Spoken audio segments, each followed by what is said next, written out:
Okay. Welcome आप सभी का। देखिए, आज अपन बात करने वाले हैं रेडियो केमिकल टेक्निक्स की, है ना। जैसे टेक्निक्स के सेक्शन में हमें, है ना, काफ़ी सारी जो बायोलॉजिकल फील्ड्स में काम आने वाले जो टेक्निक्स होते हैं उनको समझना भी होता है।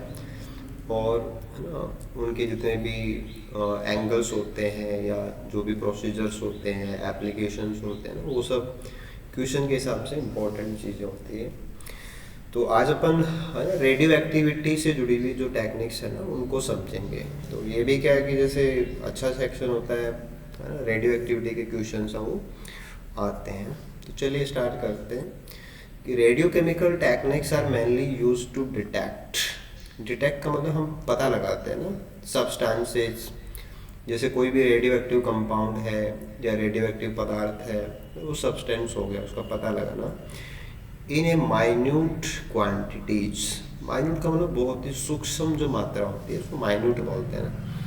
In many circumstances the concentration of analyte का मतलब हम जिसमें डिटेक्ट करते हैं, जिसमें हमारी खोजबीन चल रही है, would be in the range of 10⁻⁻⁶, यानी कि या तो माइक्रोमोल्स में होता है हमारा सैंपल या 10⁻⁹, यानी कि नैनोमोल कॉन्सेंट्रेशन होती है। यानी कि बहुत ही कम मात्रा में हमारे पास सैंपल होता है और उसमें हम किसी रेडियो एक्टिव कंपाउंड है या नहीं उसका पता लगाते हैं ना।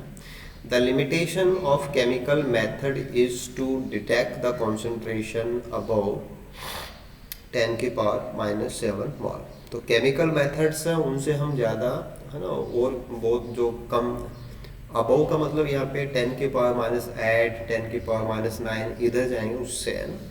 वैसे कॉन्सेंट्रेशन छोटी हो जाएगी बट माइनस के अंदर इसका एरो बढ़ रही है। ओविंग टू दिस लिमिटेशन कि केमिकली हम बहुत ही सूक्ष्म मात्राओं का हम पता नहीं लगा सकते, तो फिर हमारे पास रेडियो एक्टिव टेक्निक्स का वो ऑप्शन होता है कि limitation of chemical methods unable to detect the analytes at lower concentration. To overcome this situation, researchers came up with an alternative. एक दूसरा विकल्प होता है, that is how radiochemical tracer techniques came into existence. तो जब हमें 10⁻⁷ से भी छोटी कॉन्सेंट्रेशन में कोई मॉलिक्यूल है या नहीं उसका पता लगाना, सैंपल साइज बहुत छोटा होता है ना, तो हम फिर रेडियो केमिकल ट्रेसर टेक्निक्स के ऊपर हम जाते हैं। ठीक है। The inception of isotypes. Inception का मतलब जैसे पता लगाना, जांच करना, खोज करना, है ना। The inception of isotopes. Isotopes हम उन कंपाउंड्स को बोलते हैं, एक बार मुझे बताएंगे आइसोटॉप्स क्या होते हैं? आइसोटोप अपन किन को बोलते हैं? जिनका मॉलिक्यूल वेट तो अलग अलग होता है और परमाणु उनका एक ही होता है, एटम एक ही होता है। एटॉमिक नंबर एक होता है ना। हाँ। परमाणु क्रमांक एक होता है, परमाणु भार अलग अलग होता है ना, क्योंकि वो न्यूट्रॉन्स के नंबर के अंदर डिफर करते हैं। प्रोटॉन का नंबर सेम होता है, न्यूट्रॉन का नंबर वो अलग अलग होता है। तो मास के अंदर प्रोटॉन और न्यूट्रॉन दोनों जुड़ते हैं। ठीक है। अब ऐसा होता है, देखो आपको समझना है कि जितने भी आइसोटॉप्स होते हैं वो जरूरी नहीं है कि रेडियो एक्टिव होंगे ही होंगे। देखो, आइसोटोप होने का मतलब है कि परमाणु क्रमांक समान होंगे, परमाणु भार अलग अलग होंगे। रेडियो एक्टिव होने का मतलब है कि कोई भी पदार्थ है उससे रेडियो एक्टिव जो विकिरणें हैं उनके द्वारा, है ना, जो एनर्जी है उसका लॉस होता है।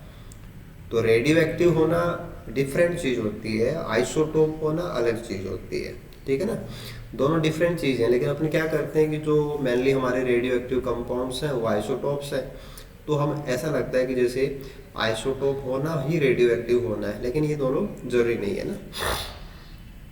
हाँ, एंड इट्स एसोसिएटेड टेक्निक्स, है ना, पैव द वे, यानी कि उनसे हमें रास्ता मिलता है टू असेस, है ना, कि पहुंचना और एनालाइज करना the material in quantities of picomole concentration. 10⁻⁻12 को अपन पिको बोलते हैं और 10⁻⁻15 जो कॉन्सेंट्रेशन होगी उसको अपन फेमटो बोलते हैं, है ना। तो अपन जो है ना बहुत ही छोटी जो कॉन्सेंट्रेशंस हैं वहाँ भी हम पता लगा सकते हैं।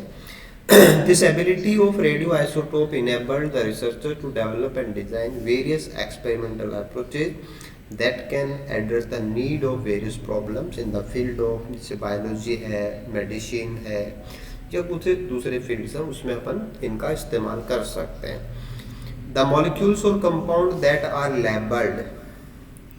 लेबल्ड विथ रेडियो आइसोटोप, है ना, जिनके साथ में भी हमने रेडियो एक्टिव आइसोटोप से जो कंपाउंड्स उनको जोड़ रखा है, आर कॉल्ड ट्रेशर।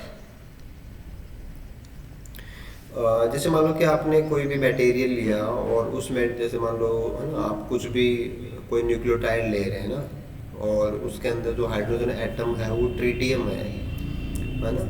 तो रेडियो एक्टिव तो है ट्रिटियम, लेकिन हमने पूरा मॉलिक्यूल जो बना रखा है वो क्या ले रखा है, हमने कोई न्यूक्लियोटाइड ले रखा है। तो जिसके इस्तेमाल से हम किसी रेडियो एक्टिव चीज़ को ढूंढते हैं, है ना, वो ओनली रेडियो एक्टिव मटेरियल नहीं होता है।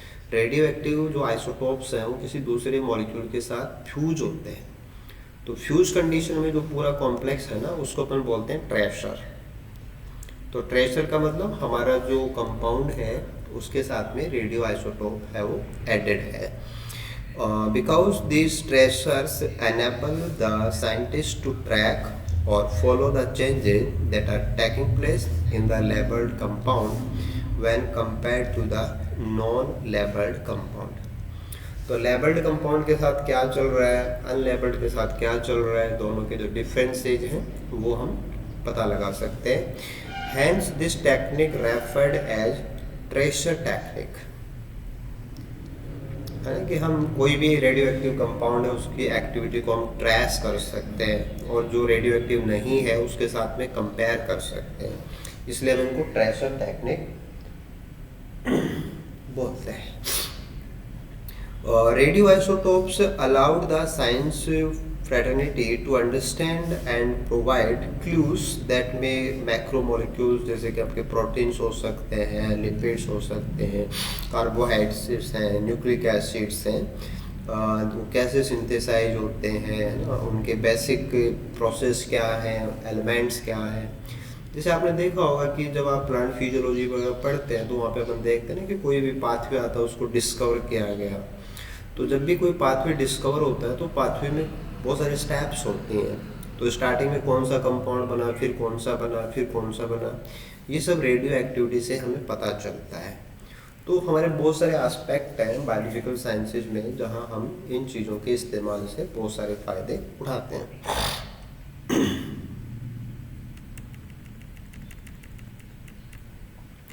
ठीक है, जैसे रेडियो एक्टिव जो अपने मेटाबॉलिक पाथवेज हैं उनका पता लगाने में हमारे पास आ जाते हैं, है ना। जैसे मेटाबॉलिक जो प्रोसेसेस की पूरी फील्ड होती है उसको अपन मेटाबॉलिक्स बोलते हैं, उसके अंदर भी बहुत अच्छे से ये इस्तेमाल होते हैं।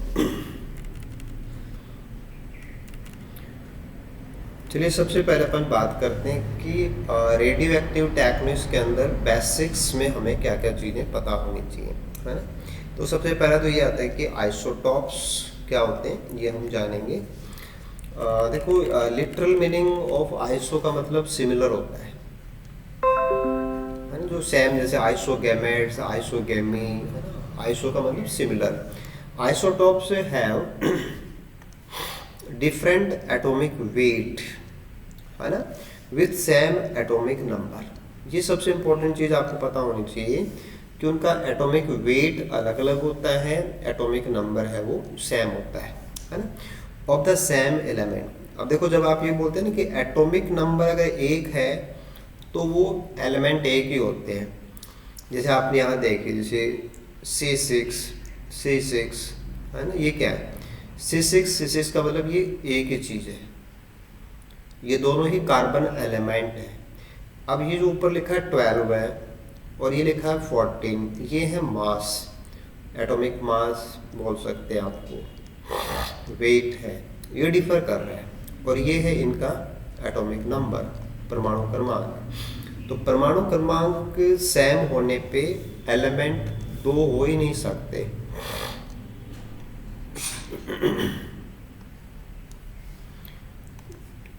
ठीक है। जैसे आप नेक्स्ट वाले को देखिए, जैसे यहाँ पे लिखा है सी एट, है ना, और सी एट, तो ये जो कंडीशन है, आप C6 को C8 से कंपेयर करेंगे तो वो सेम एलिमेंट है ही नहीं, सेम एलिमेंट नहीं है वो। एलिमेंट या तत्व एक कब होते हैं, जब उनका एटॉमिक नंबर एक जैसा होता है। एटॉमिक नंबर बदलते ही पीरियोडिक टेबल के अंदर एटम के वो एलिमेंट जो होता है ना, उसकी पोजीशन चेंज हो जाती है। आपको थोड़ा सा पीरियोडिक टेबल का आइडिया होना चाहिए। समझ गए ना बात को? Hello, Yes, sir. हाँ, the chemical properties of these isotopes are identical. क्योंकि देखो केमिकल प्रॉपर्टीज, केमिकल बिहेवियर या कोई भी एलिमेंट है वो किस प्रकार का रिएक्शन देगा, ये है ना, ये डिपेंड करता है उसके जो ऑर्बिट्स है उनमें इलेक्ट्रॉन, जिनको ना इलेक्ट्रॉनिक कॉन्फ़िगरेशन बोलते हैं। और इलेक्ट्रॉनिक कॉन्फ़िगरेशन है वो परमाणु क्रमांक से जुड़ा हुआ मामला होता है। परमाणु भार से उसका कनेक्शन नहीं होता है, क्योंकि अपन परमाणु भार के अंदर न्यूट्रॉन का जो भार है उसको इलेक्ट्रॉन का जो भार होता है ना उसको अपन नेग्लेक्ट रखते हैं। तो कहने का मतलब है कि जो आइसोटोप्स होते हैं उनका एटॉमिक नंबर एक होता है, और उनकी जो केमिकल प्रॉपर्टीज हैं वो भी कैसी होती हैं, सेम होती हैं। In other words, these isotopes own same number of protons and differ in the number of neutrons only. Substances having natural isotopes need to be purified, and this is done in an atomic reactor or nuclear reactor. जो natural isotopes होते हैं, unstable isotopes जो होते हैं ना, जिनसे regular radio active decay होता है। एक वर्ड आता है यहाँ पे डिके, जैसे आप इकोलॉजी वगैरह पढ़ते हैं और कहीं भी आता है डिके एंड डिकम्पोजिशन। डिके का मतलब होता है धीरे धीरे नष्ट होना, क्षति होना, डिके।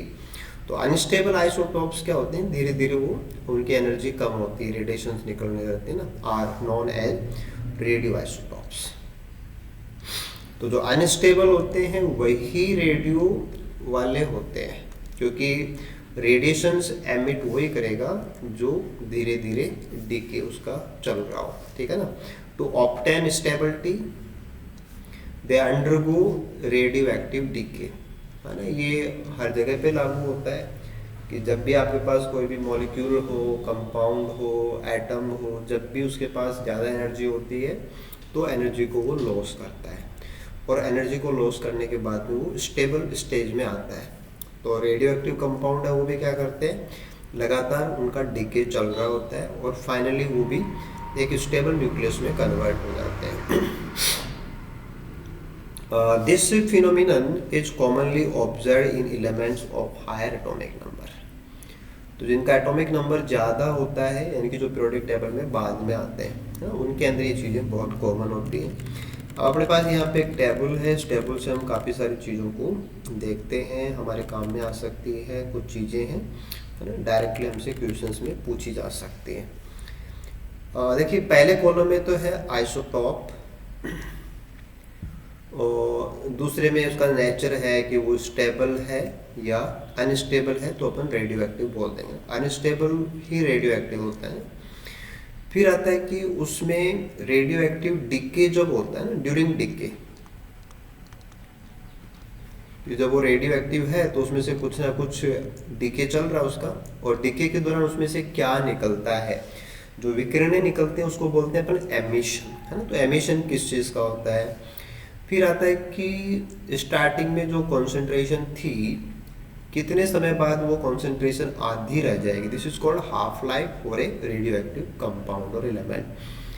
तो किसी भी रेडियो एक्टिव कंपाउंड की हाफ लाइफ का मतलब होता है कि उसका जो रेडियो एक्टिव जो है ना कंडीशन है, उसका हाफ डिके, है ना, स्टार्टिंग कॉन्सेंट्रेशन का आधा डिके जब जितने टाइम में होता है वो टाइम ड्यूरेशन हाफ लाइफ कहलाता है।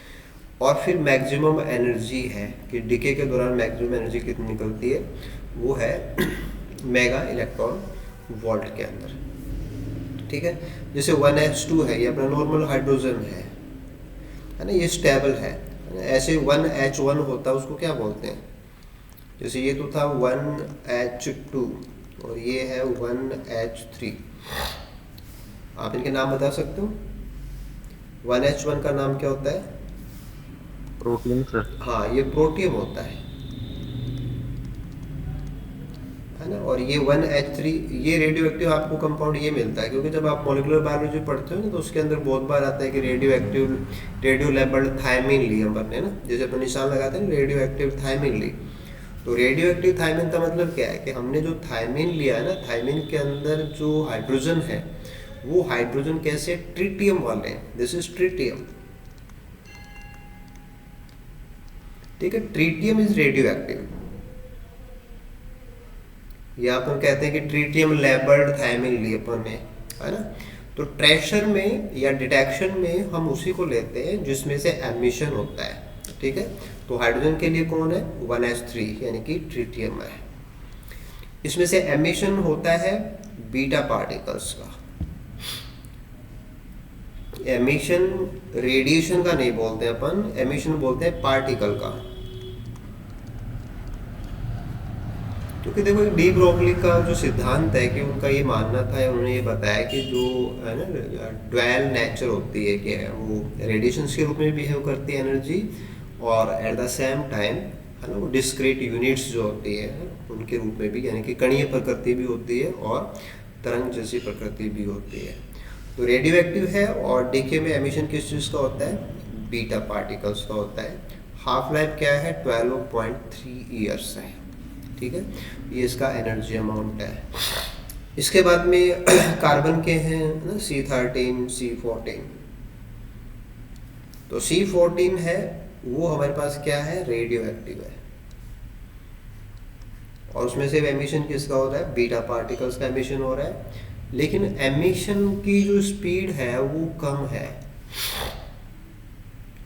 और हाफ लाइफ में आप टाइम देख सकते हैं कि 5730 ईयर्स का टाइम लगता है। कि ट्रिटियम का डीके है वो बहुत जल्दी है, और है ना जो हैवी कार्बन जिसको अपन बोलते हैं C14 जिसको बोलते हैं, दिस इज 5730 ईयर्स। हाँ, ऐसे देखो आपके पास जब है ना अपन मॉलिक्यूलर बायोलॉजी में जाते हैं तो फिर हम वहाँ पे पढ़ते हैं ना कि डीएनए रेप्लिकेशन की जो खोज है ना उससे जुड़ा हुआ एक्सपेरिमेंट आता है कि हम वहाँ पे बैंड्स प्राप्त करते हैं ना। तो बैंड्स हमें सेंट्रीफ्यूगेशन ट्यूब के अंदर है ना पैंदे में मिल रहे हैं, ऊपर मिल रहे हैं, बीच में मिल रहे हैं ना। वो स्ट्रैंड कौन सा है? N14 है, N15 है, उसका मैटर होता है ना। एक तो अपन लेते हैं नॉर्मल N14, एक अपन लेते हैं N15। अब देखो N14 N15 आइसोटोप तो हो जाएंगे क्योंकि इनमें क्या है? एटॉमिक नंबर सेम है और एटॉमिक मास डिफर है। बट N15 है ना जो कि मतलब कंपैरेटिवली जो इसकी कॉन्सेंट्रेशन नेचर में कम पाई जाती है, N14 नॉर्मल है ना। तो N14 आइसोटोप तो जरूर है बट ये रेडियो एक्टिव नहीं है। आप इस चीज़ को समझेंगे ना कि आइसोटोप होना एक अलग चीज़ होती है, और उसमें से अगर डीके चल रहा है तो वो अनस्टेबिलिटी में जाएगा, और अनस्टेबिलिटी वाले हैं वही रेडियो एक्टिव होते हैं। तो N15 के इस्तेमाल से हम बैंड हल्का है या भारी है ना, क्योंकि न्यूट्रॉन का नंबर चेंज है तो भारी और हल्के के डिटेक्शन में तो काम आ जाएगा, बट रेडियो एक्टिव ट्रेशर्स में काम नहीं आ सकता। ठीक है ना। ऐसे अपन O18 लेते हैं जो रेस्पिरेशन से जुड़े हुए एक्सपेरिमेंट्स होते हैं, उसके अंदर अपन लेते हैं कि पानी हमने लिया तो पानी के अंदर जैसे वॉन नील का एक्सपेरिमेंट आप बताते हो कि फोटोसिंथेसिस में पानी है वो कहाँ से निकल, सॉरी O2 है वो कहाँ से निकलती है ना। तो वहाँ पे अपन हैवी आइसोटोप यूज़ करते हैं ना। कंपेरेटिवली अपन को क्या बोल सकते हैं? हैवी आइसोटोप्स, बिकॉज उनके अंदर क्या है? नंबर ऑफ न्यूट्रॉन ज़्यादा है, but still they are radioactively है ना इनएक्टिव है, रेडियो एक्टिविटी उनके अंदर नहीं है। ये है आपका sodium Na24, this is radio active. और क्योंकि इसको देखो इसका टाइम ड्यूरेशन बहुत छोटा है ना, 15 घंटे के अंदर इसकी हाफ लाइफ आ जाती है। तो हम है ना जैसे एक लंबे गैप के अंदर क्या हुआ उसको ट्रेस करने के लिए हम चीज़ों का इस्तेमाल नहीं कर सकते। पार्टिकल्स वाइज आप ध्यान देंगे, बीटा पार्टिकल एमिशन होता है, गामा पार्टिकल्स हैं वो यहाँ से एमिट होते हैं। हाँ ठीक है सर। हाँ बोलिए। एटॉमिक रिएक्टर होते हैं वही तो न्यूक्लियर रिएक्टर होते हैं बाद में, अलग कैसे होंगे फिर? दोबारा बोलिए। एटॉमिक रिएक्टर नाम आया था एक तो बार। हाँ एटॉमिक रिएक्टर, न्यूक्लियर रिएक्टर, हाँ वही उन्हीं की तो बात थी। अब ऐसे आप ले सकते हैं यहाँ पे फॉस्फोरस को ना, P31 P32। तो अगेन आपके पास ये कि P32 है ना, जैसे आप डीएनए एप्लीकेशन लेते हैं या कोई भी डीएनए आरएनए का स्ट्रैंड है ना, उसके किनारे लेबल्ड अगर आपको करने हैं है ना, आपको पता लग जाए कि किनारा कहाँ है, तो उसके लिए अपन क्या करते हैं, किनारे का मतलब 5 प्राइम जो फॉस्फेट होता है, 5 प्राइम फॉस्फेट के ऊपर जो हम फॉस्फेट लेते हैं वो फॉस्फेट नॉर्मल की जगह पे कौन सा ले लेंगे, रेडियो एक्टिव ले लेंगे।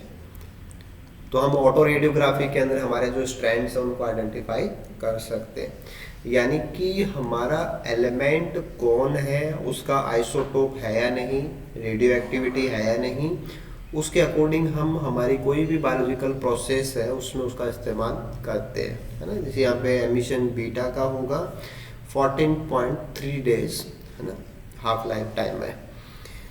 ऐसे अपन सल्फर ले सकते हैं, S35 रेडियो एक्टिव है, बीटा पार्टिकल एमिशन होते हैं 87 डेज है। तो जहाँ पे सल्फर आता है ना, सल्फर मेनली अपन लेते हैं प्रोटीन्स के अंदर, प्रोटीन्स के अंदर जो है ना पर्टिकुलर अमीनो एसिड जिनमें जैसे आपका है ना मिथ्योनिन है, सिस्टीन है, जिनमें क्या सल्फर है, तो सल्फर को अपन लेबल्ड कर सकते हैं। ऐसे कैल्शियम है, कैल्शियम 45 है ना, ये भी बीटा का एमिशन करता है, 163 डेज हाफ लाइफ है। ऐसे आयरन है 59, beta particle and gamma particle emission करता है, 45 डेज है। आयोडीन है 131, radio active beta and gamma emission है 8 डेज है। तो कहने का मतलब ये कि हमारे पास बहुत सारे रेडियो एक्टिव है ना कंपाउंड एलिमेंट्स हैं जिनके पास रेडियो एक्टिविटी होती है। और जैसे कि आप थोड़ा सा यहाँ पे ये भी देख सकते हैं कि कार्बन का आपको एक तो अच्छे से पता होना चाहिए, है ना, और इन सब में आप देखते हैं तो जैसे एमिशन है वो मोस्टली में बीटा का ही है। तो कई बार क्वेश्चन होता है तो उसमें अपन जैसे आइडिया भी लगाए तो अपन को पता होना चाहिए कि मोस्टली के अंदर अपन बीटा पार्टिकल एमिशन है वो लेते हैं, ठीक है। चलिए इसके बाद में आगे बढ़ते हैं अपन। अब अपन बात करेंगे रेडियो एक्टिव डीके, क्योंकि रेडियो एक्टिव जो होंगे ना उनके अंदर लगातार एनर्जी लॉस होती है, पार्टिकल एमिशन होता है, उसको अपन डीके बोलते हैं, रिप्रेजेंटेड बाय लैम्डा। कि an unstable isotope to obtain stability undergo ionization through emitting ionizing radiation. These radiations are in the form of alpha, beta or gamma rays or particles. This phenomenon is the natural ability of any radioisotope and hence this is known as radioactivity decay. तो जो radio active elements होते हैं वो इनमें से कोई ना कोई सी फॉर्म के अंदर जो आयनाइजेशन रेडिएशंस है उसको एमिट करते हैं, इसलिए हम इनको रेडियो एक्टिव डीके के अंदर काम में लेते हैं। अब देखो इनका थोड़ा सा कंपैरिजन आप यहाँ से चेक कर सकते हैं, जैसे कि अल्फा है, बीटा है और गामा है, एक्स रेज है ना, and this is the bremsstrahlung, ये भी ऐसा कुछ ही होगा इनके साथ का। हैवी चार्ज पार्टिकल्स हैं, लाइट चार्ज पार्टिकल्स हैं और इलेक्ट्रोमैग्नेटिक रेडिएशंस हैं। तो जो बेसिक चीज है ना कि अल्फा पार्टिकल्स हैवी चार्ज हैं, बीटा पार्टिकल्स लाइट चार्ज हैं, गामा है वो इलेक्ट्रोमैग्नेटिक रेडिएशन कैटेगरी से बिलोंग करते हैं। दे आर मोर टॉक्सिक और toxicity same as electromagnetic, EM का मतलब इलेक्ट्रोमैग्नेटिक, और इन दोनों की लगभग बराबर होती है टॉक्सिसिटी, और हाईएस्ट टॉक्सिसिटी है वो अल्फा वालों की है। नॉट पेनिट्रेटिंग, और ये पेनिट्रेट कर सकते हैं और ये हाईली पेनिट्रेटिंग होते हैं। तो पेनिट्रेशन पावर को लेके है ना, चार्ज पार्टिकल्स हैं वो हैवी हैं, लाइट हैं, इलेक्ट्रोमैग्नेटिक है, टॉक्सिसिटी है, ये थोड़ा सा रेडियो एक्टिव जो आपके न्यूक्लियाई हैं उनके अकॉर्डिंग जो एमिशन के ऊपर बेस्ड है कि डीके के अंदर अल्फा है, डीके है, बीटा है या गामा है।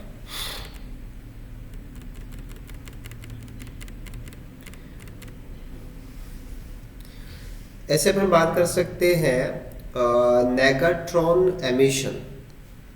In this type of emission or decay, a neutron is converted. Neutron is converted to proton.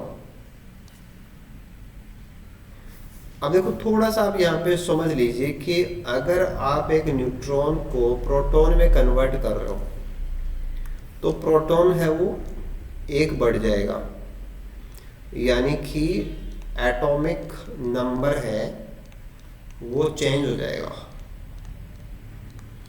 है ना। और कैसे होता है? बाय रिलीजिंग ए नेगेटिवली चार्ज बीटा पार्टिकल। कि नेगेट्रॉन एमिशन जो होता है उसमें कोई न्यूट्रॉन जो होता है, न्यूट्रॉन है वो क्या करेगा? नेगेटिवली चार्ज बीटा पार्टिकल को एमिट करता है और उसको अपन बोलते हैं नेगाट्रॉन, यानी कि beta particle minus charge, minus v का मतलब माइनस चार्ज वाला। तो बीटा पार्टिकल बी है ना, ऐसे इसको आप दिखा सकते हैं बीटा माइनस। तो दिस इज नेगाट्रॉन। नेगेटिव एनर्जी वाला, नेगेटिव चार्ज वाला एक न्यूट्रॉन वो रिलीज होगा तो फिर कन्वर्ट हो जाता है प्रोटॉन में। और फर्क क्या पड़ेगा? जैसे आपने लिया फॉस्फेट लिया ना P15, तो वो कन्वर्ट किस में हो गया? S16। अब देखो यहाँ से वो चीज़ आप समझ सकते हो कि अगर आप 16 लिखोगे और 15 लिखोगे तो उसमें अंतर है, क्योंकि आप है ना एलिमेंट वही था, उसमें से एक है ना नेगेट्रॉन निकला, लेकिन एटॉमिक नंबर 15 से 16 चला गया, तो अब आप इसको फॉस्फेट नहीं बोल सकते, इसको सल्फर ही बोला जाएगा, क्योंकि एटॉमिक नंबर 16 जो होता है वो सल्फर का है, फॉस्फोरस का नहीं है। समझ गए बात को आप?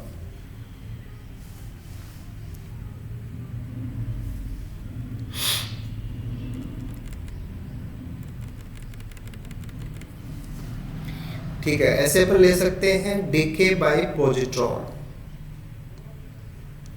पॉजिट्रॉन वाला कॉन्सेप्ट कि this reaction take place by emitting a positive beta particle B plus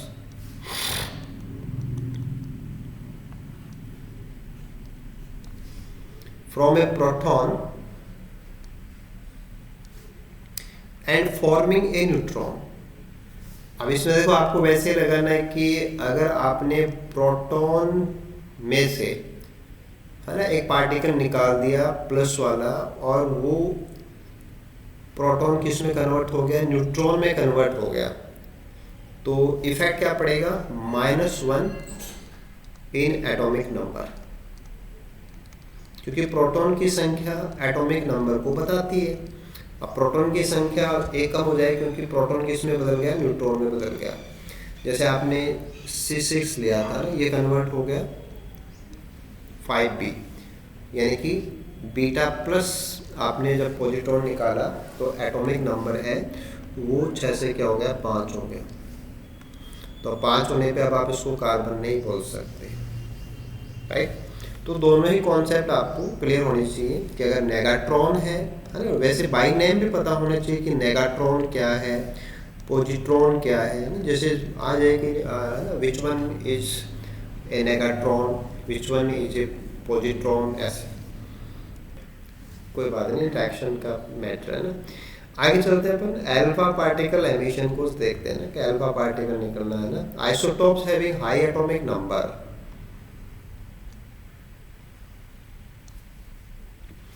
है ना, जनरल चीज हो गई कि जिनका एटॉमिक नंबर बड़ा होता है, कि जो पीरियोडिक टेबल के अंदर बाद में आते हैं वो एटॉमिक नंबर बड़े वाले हो जाएंगे।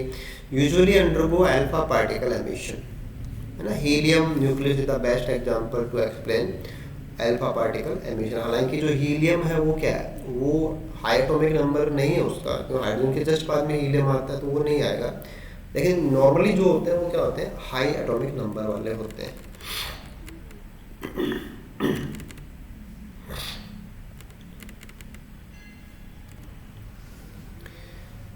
हाँ, वो लिखा हुआ सही नहीं था, उसको आप अपडेट करना। जैसे कि आपने लिया यूरेनियम 92 और है ना, उसका एटॉमिक मास है 238 और उसमें से एमिशन हुआ है वो है ना हीलियम पार्टिकल एमिशन हुआ है। अल्फा पार्टिकल जो है वो है ना, उसका इफेक्ट कितने बराबर है ना 2He4, यानी कि हीलियम के एमिशन के बराबर है। तो कन्वर्ट किस में हो जाएगा 90। देखो जो हम कह रहे हैं कि एटॉमिक नंबर बड़ा होना चाहिए, क्योंकि देखो यहाँ पे अंतर पड़ रहा है 92 से कहाँ पहुँच गया 90, यानी कि 2 कम हो जाता है। तो छोटे वालों के साथ ये एप्लीकेबल नहीं है, बड़े एटॉमिक नंबर वाले जो हैं उनके साथ ही एप्लीकेबल है। ऐसे अपन ले सकते हैं गामा वाला केस। तो in this type of emission electromagnetic radiation है, क्योंकि गामा का क्या है इलेक्ट्रोमैग्नेटिक वाला मैटर है ना। Alpha beta gamma wave table की बात कर रहे थे अपन, तो एमिशन है ना इलेक्ट्रोमैग्नेटिक है। Is produce which is less intense than X ray. In practical gamma rays release after beta and alpha emission. कि जो रेडियो एक्टिव कंपाउंड्स होते हैं वो जब गामा रेडिएशन रिलीज करते हैं तो वो ऐसे एलिमेंट्स होते हैं जो पहले बीटा और अल्फा एमिशन है वो दे चुके होते हैं। तो gamma decay is observed when there is excess energy in the nucleus of an atom. Gamma emission does not induce any change in atomic or mass number. तो केवल एनर्जी है इलेक्ट्रोमैग्नेटिक रेडिएशन से वो निकलती हैं, एटॉमिक मास और atomic number में कोई परिवर्तन है वो नहीं होता है। मेनली जो अल्फा बीटा एमिशन देने वाले हैं वही ईएम देते हैं। ओके, समझ में नहीं आई। देखो आपने 3 चीजें लिए हैं, अल्फा पार्टिकल निकलना, बीटा पार्टिकल निकलना और गामा निकलना। तो अल्फा और बीटा है वो तो जुड़े हुए हैं मतलब एटॉमिक नंबर के चेन से, लेकिन गामा के अंदर क्या है कि रेडिएशन के रूप में जो एनर्जी निकलती है वो है इलेक्ट्रोमैग्नेटिक, यानी कि विद्युत चुंबकीय जो ऊर्जा है ना किरणें वो निकलती हैं। और विद्युत चुंबकीय जो होते हैं ना इलेक्ट्रोमैग्नेटिक, उनमें उनसे एटॉमिक नंबर और मास के ऊपर कोई फर्क नहीं पड़ता है। अगर आप अल्फा बीटा निकालेंगे तो उनमें ज़्यादा एनर्जी निकलती है तो उससे एटॉमिक मास नंबर प्रभावित होता है, यहाँ प्रभावित नहीं होगा। तो इसलिए आपको ये थोड़ा सा पता होना चाहिए, राइट? Yes sir. ठीक है, इसके बाद में नेक्स्ट जो आपके कॉम्पिटिटिव एग्जाम्स में क्वेश्चन आता है ना वो आता है कि अपन रेडियो एक्टिव जो कंपाउंड्स हैं उनकी एक्टिविटी को अपन मेजर करते हैं ना, तो मेजर करते समय हम यूनिट्स कौन सी काम में लेते हैं। तो एक तो देखो T½ का मतलब होता है हाफ लाइफ, है ना। किसी भी रेडियो एक्टिव कंपाउंड बोल सकते हो, एलिमेंट बोल सकते हो, कई बार रेडियो एक्टिव न्यूक्लियस भी बोला जाता है ना, एक ही चीज़ होती है।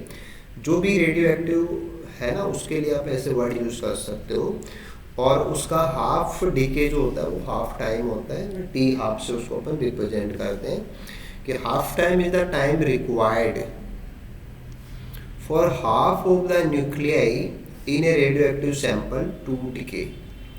यानी कि आधा डीके होने के लिए कितना टाइम चाहिए वो उस रेडियो एक्टिव न्यूक्लियस का क्या होता है हाफ लाइफ होता है। Hence it is represented as 0.5, है ना, और या हम इसको लैम्डा से रिप्रेजेंट करते हैं। अब देखो इसकी यूनिट की बात आती है कि the system of international units, यानी कि जो IS सिस्टम होता है ना, अपन जो ये जो मात्रक होते हैं उनको अपन IS यूनिट्स के अंदर लेते हैं ना, तो IS यूनिट के अंदर इसको मेजर करने का जो यूनिट होता है दिस इज BQ, राइट। ये बहुत इंपॉर्टेंट चीज़ है, आपको क्वेश्चंस में मिल सकते हैं, आपको पता रहना चाहिए। This is Becquerel, unit of radio activity को नापने का जो मात्रक होता है वो बैकरेल होता है, जिसको अपन BQ से रिप्रेजेंट करते हैं। और फिर है कि एक बैकरेल कितने बराबर है, तो 1 BQ is equal to 1 disintegration per second. Disintegration का मतलब है डीके, डिस मतलब कोई भी चीज़ जो पहले थी और अब वो खत्म हो रही है, दिस इज कॉल्ड डिसइंटीग्रेशन।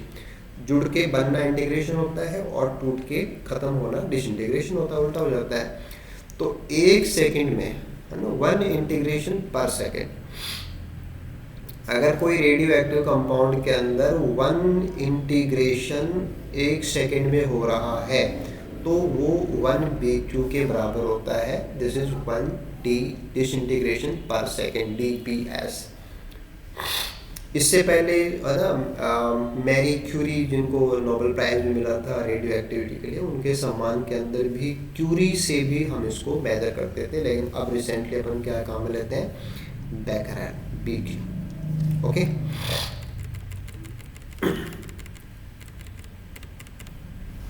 देखो इसका भी आपको पता होना चाहिए कि क्यूरी, है ना, उनके सम्मान के अंदर ही नाम था ये, curie equivalent to the amount of radioactivity to that of 1 gram of radium present in a given radioisotope. हालांकि किसी भी रेडियो आइसोटॉप्स के अंदर 1 ग्राम रेडियम की जो एक्टिविटी होती है उसको अपन क्यूरी बोलते हैं, और ये होता है 2.22 इंटू 10 की पावर 12 डिसइंटीग्रेशन पर मिनट।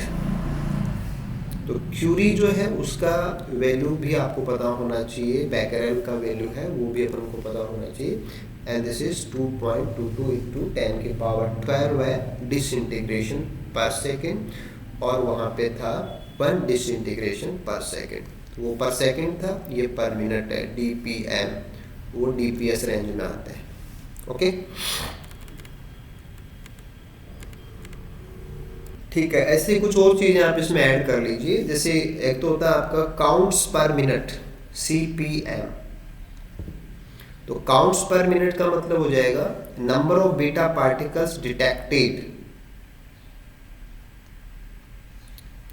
बाई कोई भी डिवाइस हम जो काम में ले रहे हैं कि वो डिवाइस 1 मिनट में कितने बीटा पार्टिकल निकल रहे हैं उसको नापता है, तो वो क्या आएगा, काउंट्स पर मिनट। ठीक है, ऐसे नाम आता है red, RAD, red, radiation absorb dose, है ना। ये आपके क्वेश्चंस के हिसाब से इंपॉर्टेंट रह जाएंगे, आपको पता होना चाहिए कि क्या होते हैं ना। तो रेड का मतलब क्या है, रेडिएशन एब्जॉर्ब डोज, यानी कि एनर्जी इम्पार्टेड। इम्पार्ट का मतलब किसी में शामिल हो जाना, जुड़ जाना ना। Energy imparted to a unit mass of matter, यानी कि कोई भी पदार्थ है ना, उसकी जो नियत मात्रा हमारे पास, उसका जो वजन होता है, उसमें कितनी एनर्जी एंटर कर गई बाय आयनाइजिंग रेडिएशन, है ना। दिस इज 100 आर्क्स पर ग्राम।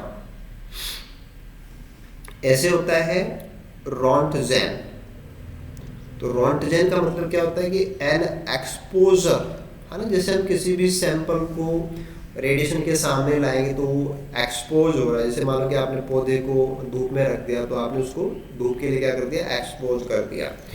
तो अगर हम एक्सपोज करते हैं, है ना, dose of x and gamma radiation so that 1.61 into 10 की पावर 12 आयंस पर पेयर आर प्रोड्यूस पर ग्राम ऑफ एयर।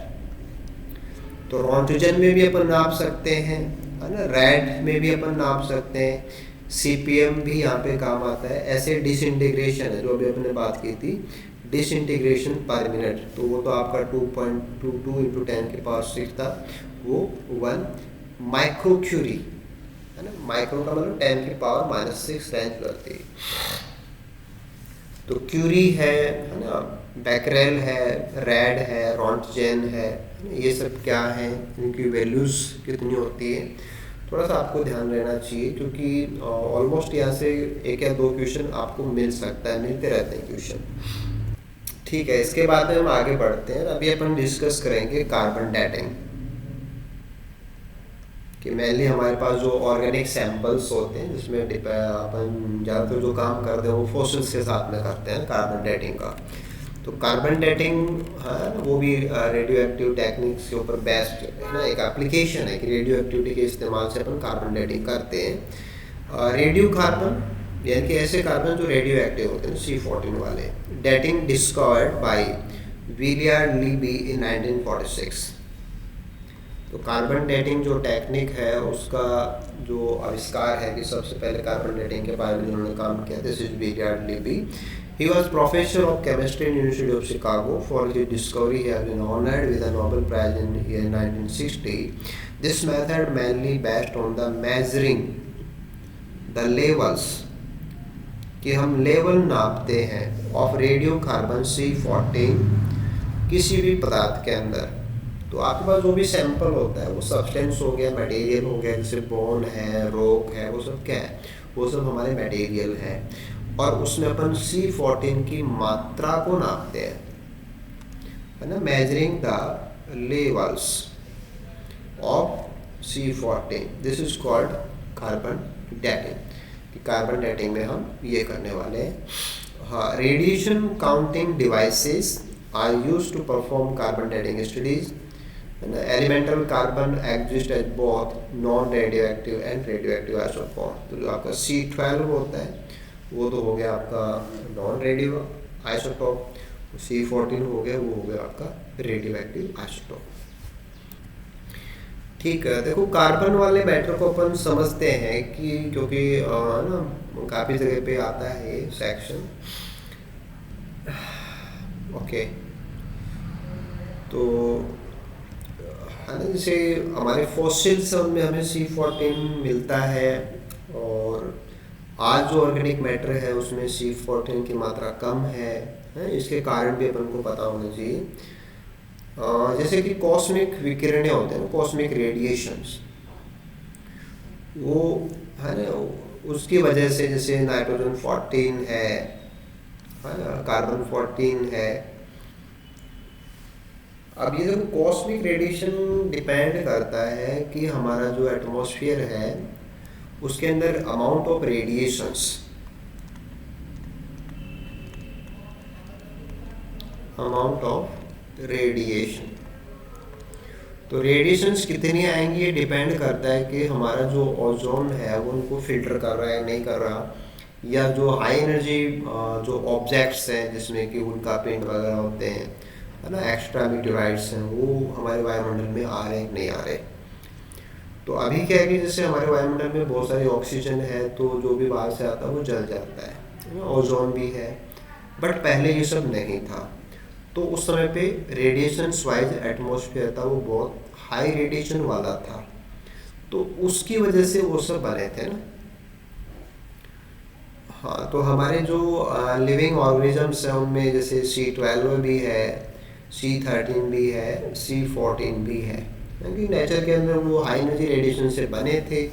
फिर फूड चेन्स हैं उनके अंदर भी आए, जैसे मान लो कि आप फोटोसिंथेसिस कराएंगे तो फोटोसिंथेसिस में पौधा स्टोमेटा खोलता है ना, स्टोमेटा खोलेगा तो स्टोमेटा से एयर अंदर लेता है, तो एयर का मतलब उसमें तो CO2 आ रही है. अब उस CO2 में ना, जैसे आपने कहा CO2, तो CO2 में हमारा अभी मतलब कार्बन से है, C12 है, वो C14 भी हो सकता है. अब डिपेंड इस पे करता है कि हमारे वायुमंडल के अंदर अगर C14 की मात्रा ज़्यादा है तो ज़्यादा कौन सा होगा, C14 वाला CO2 होगा, अगर कम है तो कम वाला होगा. तो अब क्या है कि हमारे वायुमंडल की स्थिति अलग है, और धरती का जब स्टार्टिंग था अर्ली एटमॉस्फेयर तो वो बहुत अलग था, तो उसमें पे C14 ज़्यादा था, राइट. तो जो भी चीज़ें नेचर में होती हैं फूड चेन में वही चलता है, और जीवों के अंदर भी वही चीज़ें स्टोर होती है, और वही चीज़ें बाद में फॉसिल्स में पहुंचती हैं. तो following death and burial, wood and bones lose C14 as it changes to N14 by beta decay. तो जो C14 होता है वो धीरे धीरे, है ना, N14 में कन्वर्ट हो जाता है बाई बीटा डीके. तो अब कितना बचा हुआ है ना, कि जिस मान लो कोई भी सैंपल आपका, ये कोई फॉसिल है या कोई रॉक है, कुछ भी है जिसमें ऑर्गेनिक मैटर है या कोई बोन है ना, तो उसमें कितना C14 है, C14 की मात्रा, उसका पता लगाना जो होता है ना वो कार्बन डेटिंग उसके लिए अपन करते हैं. ठीक है, तो C14 कि अमाउंट का किसी भी सैंपल के अंदर जो मेजरिंग होता है वो अपन कार्बन डेटिंग से करते हैं। तो C14 कहाँ से आता है ये भी अपन को थोड़ा सा पता होना चाहिए कि जो अर्ली एटमॉस्फेयर था वो हाईली एनर्जेटिक था और उसकी वजह से C14 आइसोटोप्स थे वो अर्ली एनवायरनमेंट के अंदर बहुत कॉमन थे, लेकिन जब वो फॉसिल्स में आते हैं ऑर्गेनिक रिमेन्स के रूप में उनका बैरियल होता है तो धीरे धीरे वो उनका डीके होने से है ना N14 में कन्वर्ट हो जाते हैं। चलो इस बात को समझते हैं। Let's understand the concept of carbon dating by assuming a simple fact that living organisms including humans stack radiocarbon that is C14 है ना, ये C614 है। yes, when they are alive and it gets accumulated in some parts of the body। जैसे हम खाना खा रहे हैं तो हमारे खाने के अंदर क्या ऑर्गेनिक चीज़ें, ऑर्गेनिक चीज़ों मतलब कार्बन है। अब कार्बन कौन सा खा रहे हैं, जो बाहर पर्यावरण में मिलता है वही खा रहे हैं। तो अगर अब देखेंगे तो C14 ज़्यादा, C14 कम खा रहे हैं और पहले के जो थे वो C14 ज़्यादा खाते थे। इन atmosphere this radiocarbon is produce from nitrogen through it's interaction with cosmic particles. तो जो कॉस्मिक विकिरण होते हैं वो C14 को बनाने के लिए जिम्मेदार होते हैं। Later this radiocarbon accumulates into air and oceans from the C14 radiocarbon enters into the plant, the living organism that are consuming atmospheric carbon for their living would be taking radiocarbon।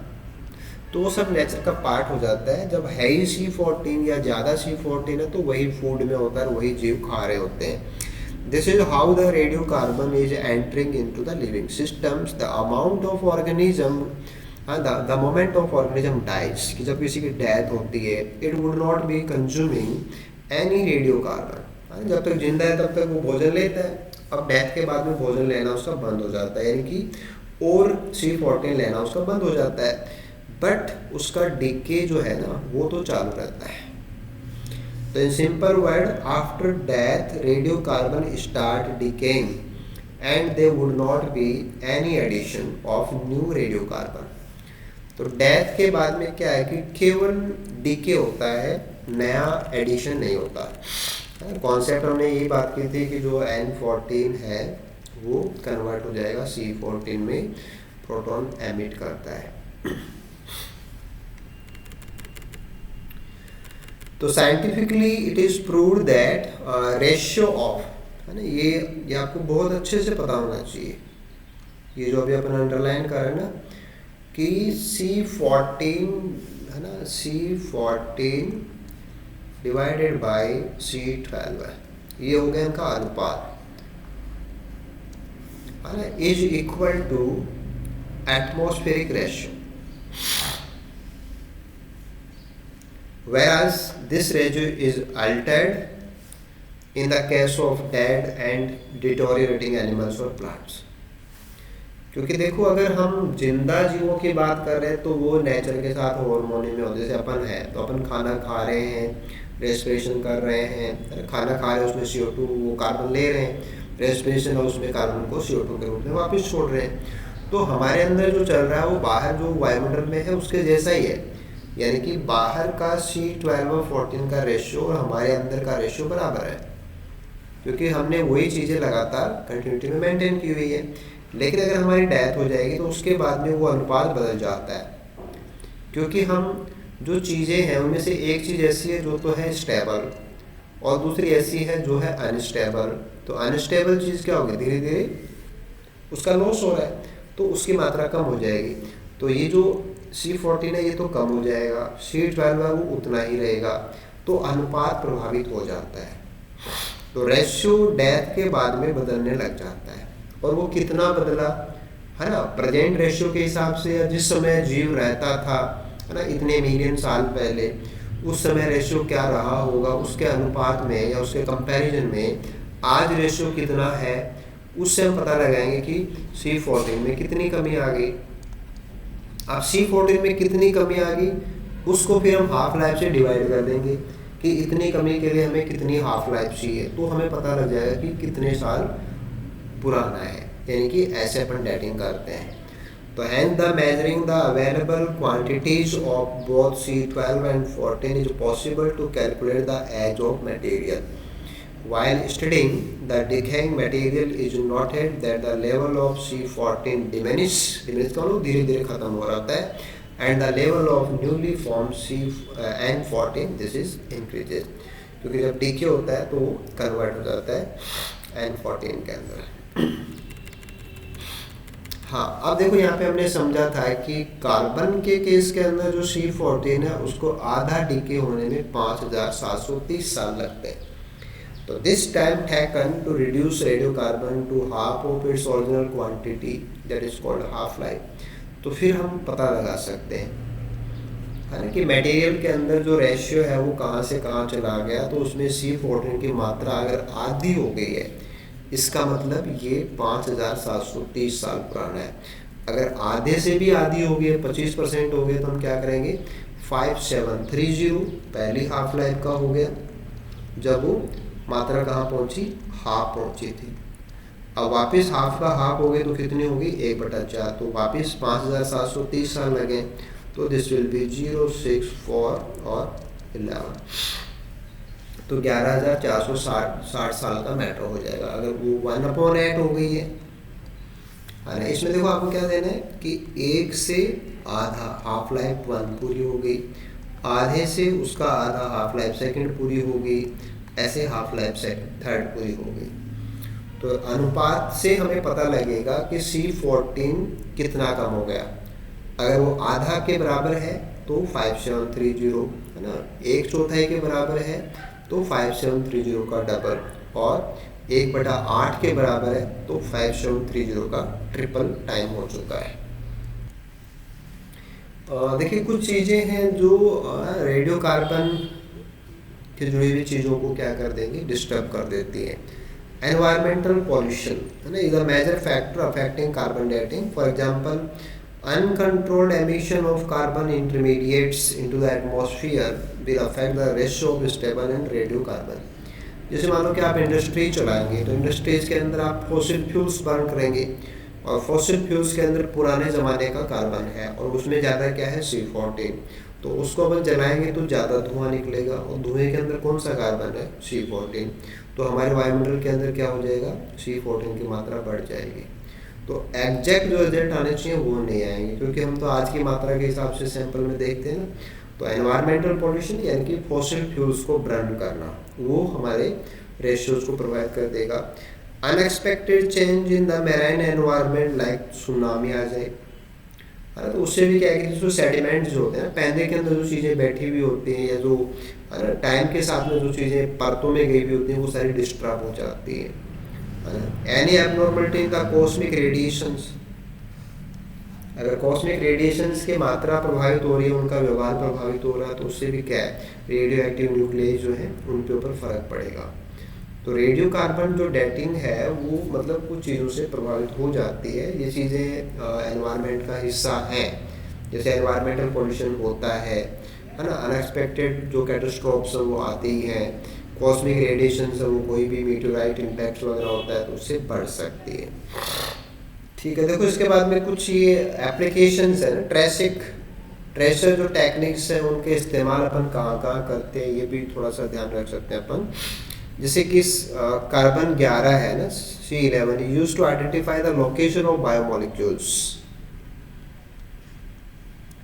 ये जो biomolecules होते हैं ना उनकी body के अंदर organic organ जो होते हैं उनके अंदर लोकेशन का पता लगाने में C14 जैसे कोई रिएक्टेंट्स हैं, प्रोडक्ट्स हैं मेटाबॉलिक रिएक्शन में, उनका पता लगाने के लिए है ना। This is americium 241 is used in the industries smoke detectation के लिए, या क्वालिटी कंट्रोल जो प्रोसीजर्स होते हैं smoke detection.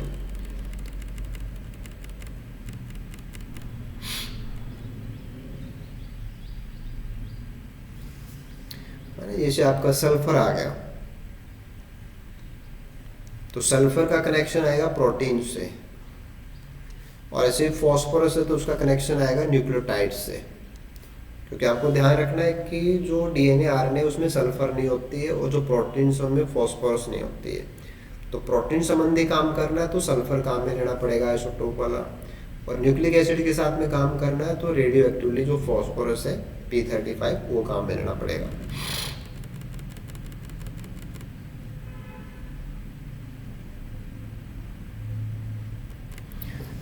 Isotopes like technetium-201 and thallium are extensively used in the field of diagnosis and imaging of organs. ये organs की जो image प्राप्त करते हैं स्कैनिंग के थ्रू स्कैनिंग करते हैं, अपन स्कैन्स करते हैं, सीटी स्कैन्स वगैरह होती है। Carbon isotopes are used to perform radio immunoassay and enzyme linked immunosorbent assay. तो रिया है, एलिजा है, उनके अंदर अपन कार्बन आइसोटॉप्स का इस्तेमाल करते हैं। ऐसे आपका है radio isotope californium 252 is used in moisture monitoring equipments. तो एटमॉस्फेरिक जो मॉइस्चर होते हैं उसको मेजर करने के लिए अपन काम में लेते हैं। ऑयल एक्सप्लोरेशन यानी कि जैसे जो समुद्री क्षेत्र होते हैं या जो एक्वेटिक फील्ड्स होते हैं उनके अंदर है ना, जब शिपमेंट्स जाते हैं, जहाज जाते हैं, उनमें ऑयल का लीकेज हो जाता है, ऑयल स्लिप्स, तो उससे क्या होता है कि मेराइन इकोसिस्टम डिस्टर्ब हो जाते हैं, रेडिएशन रिफ्लेक्ट हो जाएंगी, फोटोसिंथेसिस डिस्टर्ब हो जाता है। तो उसका पता लगाने के लिए सीजियम 137 काम में लिया जाता है। जो गैस पाइप्स में जो लीकेज होते हैं, जैसे डोमेस्टिक सप्लाईज के लिए गैसेज होती है, इंडस्ट्रीज के लिए गैस पाइप्स होते हैं, वो काम में लिए जाते हैं, तो उनके लिए सोडियम 24 है वो काम में लिया जाता है। तो रेडियो एक्टिव जो कंपाउंड्स है, एलिमेंट्स हैं, उनके एप्लीकेशन है कि हमारी डेली लाइफ से जुड़े हुए बहुत सारे ऐसे हैं एप्लीकेशन जो हमें थोड़ा सा पता रहना चाहिए। मे भी कोई चीज़ आपसे पूछी जा सकती है, पॉल्यूशन से जुड़ा हुआ है तो अच्छा है वो बन सकता है ना, या फिर मतलब पर्टिकुलर कोई क्वेश्चन ऐसा बना के दे दिया जाए जो